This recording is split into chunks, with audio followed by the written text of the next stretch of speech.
என் மகன் விஜய் அவர்கள் நடிக்கணும்னு சொன்னப்போ அவரை ஃபோட்டோ ஷூட் எடுத்துகிட்டு நான் இப்போ பிஸியாக 90s வந்து பல மொழிகளில் அவ்வளோ இதாக இருக்கும்போது நானும் அப்படி தான் நினச்சேன்.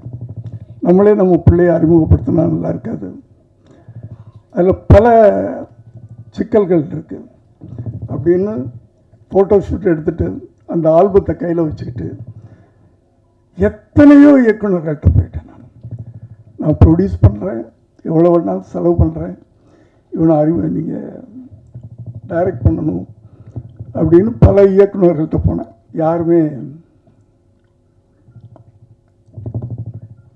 பல தயாரிப்பாளர்கிட்டலாம் போனேன். அப்போ தான் கடைசியாக போய் நானும் என் மனைவியும் ஆர்பி சௌத்ரி சார்கிட்ட போகிறோம்.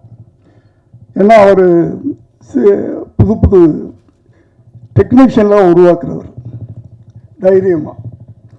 அவர்கிட்ட போய் இதே வார்த்தை நானும் என் மனைவியும் போய் கேட்குறோம். அப்போ தான் அவர் சொன்னார், நீ தான் பெரிய டைரக்டர் ஆச்சையா, நீயே அங்கேயும் இங்கே அழைச்சிக்கிட்டு இருக்க, நீயே அவனை வச்சு படம் எடுயா அப்படின்னு சொன்னார்.